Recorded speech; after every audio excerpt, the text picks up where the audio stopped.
Graça e paz, povo de Deus. Acenda a candeia, encha a vasilha, o noivo se aproxima. A grande pergunta, no tema escatológico, no livro de Apocalipse, sobre acerca da volta de nosso Senhor Jesus Cristo, acerca do arrebatamento da igreja, a grande pergunta nem é quando, mas se estamos prontos ou não.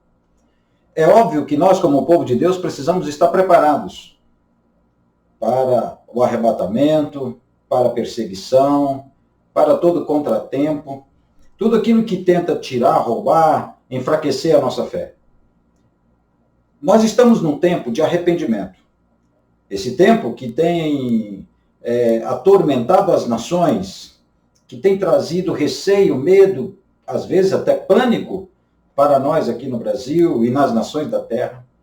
Esse tempo, eu creio, tem dois propósitos.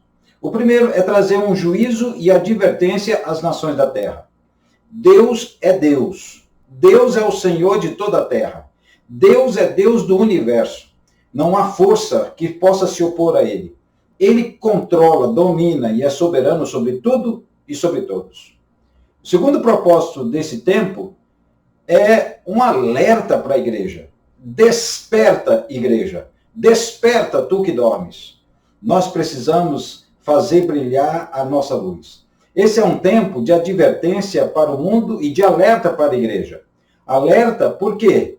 Porque nós, como povo de Deus, precisamos estar focados na pessoa e na obra de Jesus Cristo. Temos que seguir os passos de Jesus. Temos que obedecer ao mandato dele. Fazer discípulo de todas as nações da terra, de todas as etnias, de todos os povos, tribos, línguas, raças. Chegou o tempo da igreja ser resposta para o mundo. A igreja não pode mais se omitir. E nós, como povo de Deus, precisamos estar preparados. Você que ainda não tem um compromisso com Jesus, aproxime-se dele. Aqui no capítulo 17 do livro de Apocalipse, está narrando o fim de todo o sistema político, religioso que é contra Deus. A Babilônia cai, a meretriz cai, tudo que se levanta contra Deus começa a ruir. O tempo não importa. O que é importante? Tudo que se levanta contra Deus vai cair, não tenha dúvida.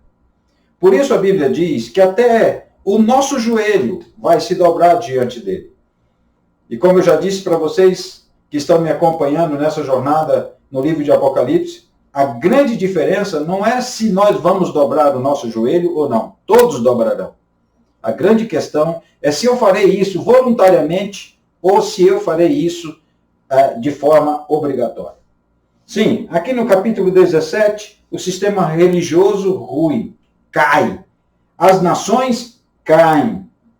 O sistema político de corrupção, de imoralidade, cai.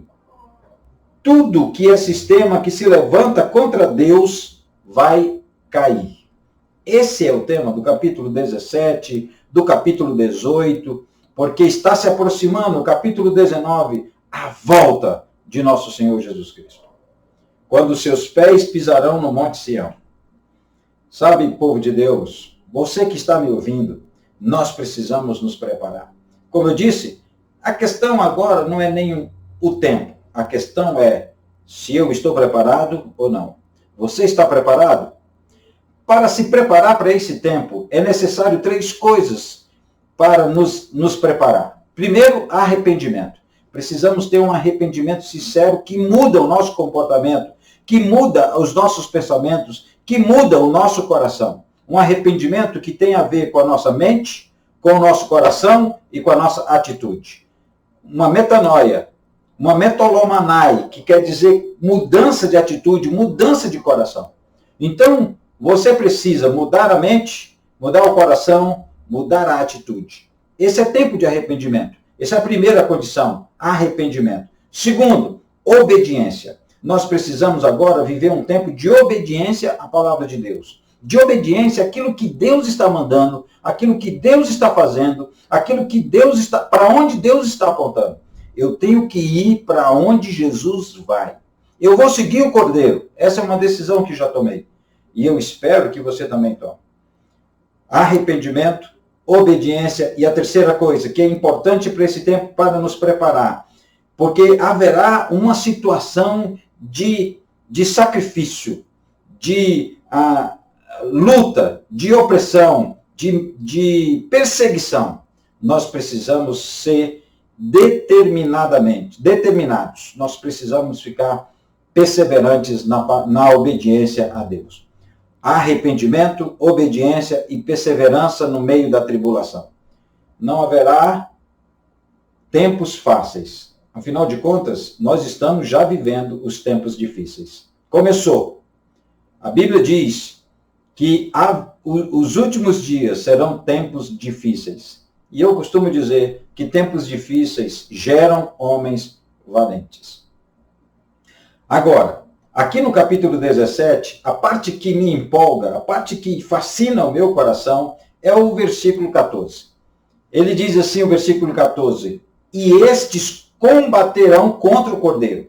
Esse mar de nações, o anticristo, a besta, o falso profeta, o dragão, junto com as nações da terra, estes combaterão contra o Cordeiro. E o Cordeiro os vencerá. Diz o capítulo 17, versículo 14.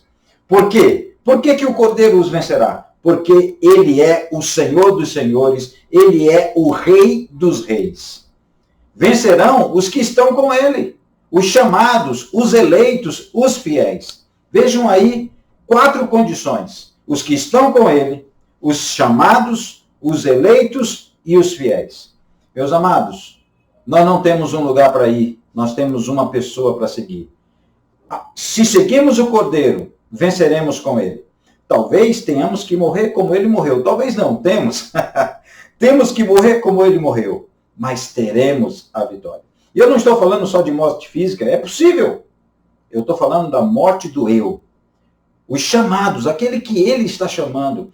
Deus, Jesus, está erguendo a sua voz nesse tempo. Os céus clamam e chamam por você. Chegou o tempo de você ouvir o chamado de Deus e se voltar para ele. Os eleitos, aquele que ele tem elegido para fazer uma obra especial. Os verdadeiros discípulos de Jesus precisam manifestar sua luz. E os fiéis, aqueles que permanecem mesmo no meio da tribulação. Meus amados, o Cordeiro vencerá. Essa é a maior e a mais importante mensagem. Não haverá uma maldade que perdure eternamente. Não haverá um reino que se levante contra Deus que dure. O Cordeiro vencerá. O mal não vai prevalecer. Jesus, o leão da tribo de Judá, que venceu, que abriu os selos, que controla a história, que todas as coisas convergem para ele. Ele vencerá. Por quê? Porque ele é o Senhor dos senhores. Ele é o Rei dos reis. A ele tributamos toda a honra, toda a glória e todo louvor. Porque ele é o único digno de receber toda a honra, toda a glória e todo louvor. Bendito seja o nome do Senhor. Deus te abençoe. Nos vemos em breve.